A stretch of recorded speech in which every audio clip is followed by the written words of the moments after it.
Pour moi, un geek, c'est plus un passionné de quelque chose, mais vu que je suis française, c'est plus un passionné de pop culture.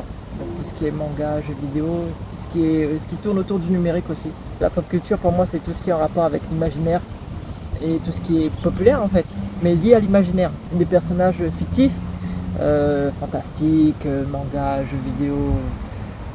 Ça peut être issu de n'importe quel support aussi. Ça peut être des bouquins, ça peut être des histoires voilà, basées sur l'imaginaire. Et donc ça fait un mélange comme ça de culture populaire autour des œuvres et des univers différents. Je pense que la pop culture permet quelque part d'éduquer, de passer un message en tout cas, de faire passer une émotion, de faire passer des messages qui résonnent à travers les gens. Donc souvent dans les mangas par exemple c'est l'amitié, le courage, l'entraide. C'est comme toute passion, il y a des gens qui comprennent, il y a des gens qui ne comprennent pas et c'est pas grave. Mais c'est quand même plus accessible, je trouve que les gens sont plus ouverts. Et puis la communauté aussi, elle s'exprime plus, donc les gens expliquent plus. Par exemple, ils disent oui, ben un geek, c'est pas que quelqu'un qui est derrière un écran. C'est pas parce que je suis cosplayeuse et donc geek que j'oublie mes racines créoles. Voilà. On est plusieurs dans ce cas-là d'ailleurs. Il y a beaucoup de Réunionnais d'ailleurs qui sont fans de pop culture, qui font des hommages aussi à la culture créole dans leurs œuvres. On a notamment le mangaka c'est l'auteur de manga Star, qui fait ça dans ses œuvres en fait. Ses œuvres qui sont publiées qui sont connues jusqu'au Japon, donc, où il met à l'intérieur des références à la culture réunionnaise. Et puis on a aussi des créateurs de jeux vidéo locaux qui mettent par exemple, j'ai vu récemment j'ai joué à un jeu j'ai vu un jeu de VR sur comment dire, l'accueil des mangues avec un lance-pierre. Je trouvais ça génial en fait, c'est clairement un créole qui a fait ça. Et il y en a un aussi sur une espèce de parodie de Street Fighter qui s'appelle Street Autofer, avec que des personnages locaux, pas des stéréotypes locaux. Je trouve ça génial. Donc il y a vraiment moyen de mélanger et franchement on n'est pas des gens fermés en fait à tout ça. Donc on aime la pop culture, mais on aime aussi notre histoire. Donc on n'est pas, voilà, c'est pas parce qu'on est geek qu'on n'est pas créole quoi. Je préfère le dire. Parce qu'il y a des gens qui nous marginalisent vraiment par ce côté-là, en disant ouais vous êtes des geeks, vous reniez, faites pas attention à la culture créole, etc. Si, voilà, on n'oublie pas, ne vous inquiétez pas. En fait, pour moi, les conventions, enfin les événements comme ça, c'est un peu notre fête à nous. C'est-à-dire que c'est le moment où on va se retrouver, où on va fêter la pop culture, on va se rassembler. Pour moi, oui, c'est génial qu'il y ait de plus en plus de trucs comme ça.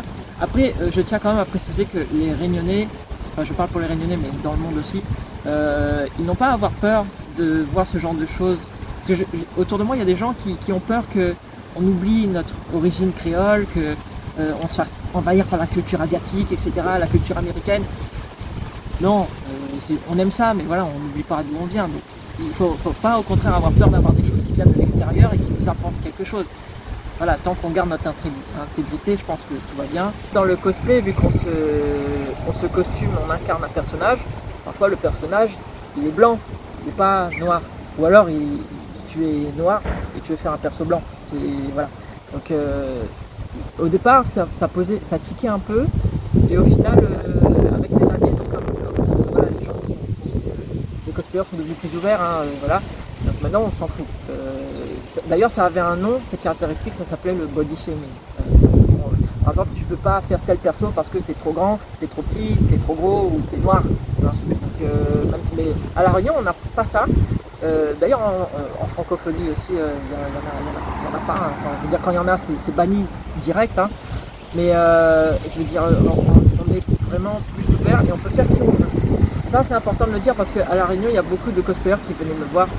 Qui venaient nous voir, les gens qui en font, qui nous disent ah j'ai peur de faire ce perso là parce que j'ai pas la même couleur. On s'en fout, hein. Voilà. Donc non, on fait qui on veut. Et puis voilà, c'est quelque part le métissage d'ici fait que c'est plus ouvert ici. Alors professionnaliser le domaine, ça veut dire que déjà en tant que créateur, on est reconnu. Parce qu'en fait les cosplayers sont avant tout des gens qui décollent, qui créent des choses. Donc en tant que créatif, ça veut dire Voilà. Professionnaliser permet aussi de cadrer les choses, par exemple d'avoir une assurance quand il y a un problème, ce qui n'est pas toujours le cas si le cosplayer vient en son nom lui-même, c'est-à-dire que s'il lui arrive quelque chose, c'est pour sa pomme. Voilà. Nous, pour aider au mieux les cosplayers et les professionnels, on met un cadre. Donc on met un peu le bouclier de lumière si jamais il y a un souci. Je sais pas si ma pop culture est encore assez à jour pour dire ça, mais en ce moment on va dire que c'est... Alors en jeu vidéo là tout de suite là, il y a Expédition 33. C'est un jeu français qui cartonne en ce moment. Mon mec il y joue tout le temps. Moi j'attends mon tour parce que je veux pas me faire spoiler. En manga on va dire que ces dernières années il y a eu Demon Slayer, il y a eu Dan Dadan, il y a eu